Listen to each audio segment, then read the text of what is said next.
సహా ఇద్దరు బాగా కష్టపడ్డారు. దానికి వాటర్ విషయంలో కూడా చాలా ఫైట్ చేయడం జరిగింది. వాటర్ కూడా తొందరనే వచ్చేస్తుంది. మీకు లోపలికి రావడానికి కూడా అవకాశం నిన్ననే డెడ్లైన్ అని చెప్పేసాం. నిన్ననే డెడ్లైన్ అయిపోయింది. ఈరోజు మొత్తం ఆటోలు కానీ ఏవి కానీ లోపలికి రావచ్చు. మీ సామాన్ మీరు పెట్టుకోవచ్చు.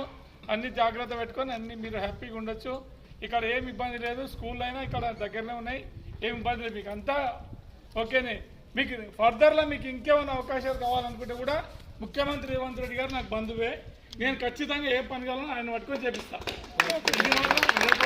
ఎందుకంటే మనకు ప్రభుత్వం మారింది కనుక ఇప్పుడు ప్రభుత్వం వెంబడే మనం ఉండాలి.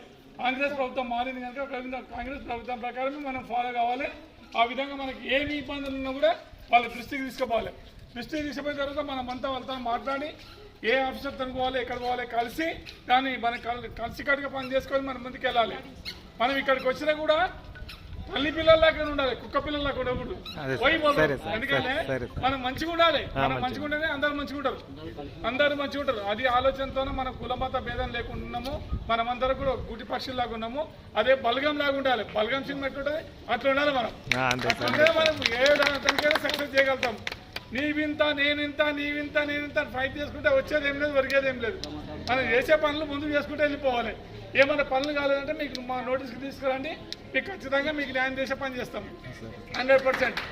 దాని విషయంలో మీకు ఆలోచన లేదు. ఎవ్వరు మీరు విభేదాలు పెట్టుకోకండి, ఏం పెట్టుకోకండి. కులమత భేదం లేదు, ముస్లిం లేదు, హిందువు లేదు, ఏమి లేదు. అందరూ కలిసి మలిసి ఉందాం, కలిసి పని చేసుకోపోదాం. నేను ముస్లిం కదా, నేను హిందువు కదా అంటే మళ్ళీ హిందూ ముస్లిం కూడా తయారైంది. మనకి గవర్నమెంట్ ఇచ్చింది. మనకి ఎవరైనా జాగిర్ కల్ ఏమి ఇవ్వలేదు, గవర్నమెంట్కి వెళ్ళి ఇచ్చింది. వీళ్ళు బాగా కష్టపడ్డారు. వీళ్ళ అన్ని విధాలు అలీబాయి బాగా కష్టపడ్డాడు. ఆయన ప్రత్యేక అభినందనలు తెలియజేయాలి నేనైతే. ఎందుకంటే చూసి ఆయన కష్ట నష్టాలు కాలు చూస్తా. భార్య భర్తలు బండి మీద తిరిగి నీళ్లు లేక, మంచినీళ్ళు లేక, అన్నం లేక, ఏం లేక ప్రజల కోసం సేవాభావంలో ముందుకొని చేద్దామనే ఆలోచనతో చేసేయడం జరిగింది. అట్లా చేసే వాళ్ళు ఎవరు వస్తారు ముందుకు చెప్పండి మీరు. అట్లా ఎవరి పని వందే, ఎవరి కథ వందే. ఇప్పుడు ఒక కొడుకులు పని చెప్తేనే నాకు 100 రూపాయలు 50 రూపాయలు ఇష్టపోతా అంటాడు. అట్లా మనకు ₹1 లేకుండా, ₹1 ఆశించకుండా సొంత పని ఆయన వదిలిపెట్టుకొని, వాటర్ ట్యాంకులు వదిలిపెట్టుకొని, ఆయన సమస్యలు ఏమిటో ఆయన ఇంటి సమస్యలు ఆ విధంగా మనకు కోఆపరేషన్ చేసిందంటే ఈరోజు చాలా గ్రేట్ అనుకోవాలి. ఇది వాస్తవం చెప్పాలంటే. ఎందుకంటే మనము ఎవరినేమో ఇప్పిస్తలేము, హైలైట్ చేస్తలేము. కాకపోతే ఉన్న వాస్తవాలు మాట్లాడుతున్నాం. ఇక్కడ వాస్తవాలు తప్ప వేరే ఏం లేదు. మనమందరం కలిసిపోయి పని చేద్దాం. ఏమైనా ఇబ్బందులు ఉంటే కూడా రేపొద్దున మీకు మీటర్స్ ఇంకేమైనా రాలేదు, ఇంకెవరైనా అప్లై చేస్తున్నట్టు అప్లై చేయండి. దాన్ని మేము ఆఫీసర్తో మాట్లాడతాం.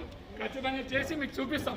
అట్లేం లేదు. మేము మాట చెప్పడం చేతల ప్రభుత్వం మనది, మాటల ప్రభుత్వం కాదు. రేవంత్ రెడ్డి అనుకుంటే పట్టుకుంటే బంగారు చేస్తాడు. ఆ విధంగా ఆయన చేస్తాడు. జిహెచ్ఎంసీ సార్ ఇప్పటికే మస్తు వార్నింగ్ ఇచ్చిండు. ఎందుకంటే మనకు సెక్యూరిటీ చాలా ఇంపార్టెంట్. ఇవాళ అది వెళ్ళిపోతుంది.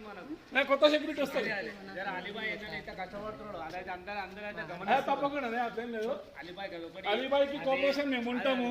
అన్ని విధాలు మేము సహకారం చేస్తాం. మీకు ఆలోచన ఏం లేదు. सिक्योरिटी आएगा और बाउंड्री भी आएगा, लेकिन अभी कुछ वक्त के बाद क्योंकि आप और क्या बोले तो आप अपन फ्लैट से एक घर से अपन कलेक्शन भी क्या है बोले तो वो अभी नहीं करना है. अपने को वो नहीं करना है. उसके वो नहीं अपने को क्या है गवर्नमेंट से बाउंड्री लेना है. सिक्योरिटी रखोगे वो तो बाद में करेंगे. हाँ वो तो है. अब एक जना एक सवाल उठा रहा है. वो लोग के पास कोई सिक्योरिटी नहीं रहेगा. जी हाँ समझे. नहीं कोई भी आएगा तो गेट के पास किसका भी रिश्तेदार आन दो. जब तक उसके माँ बाप की परमिशन नहीं मिलेगी. जैसे घर में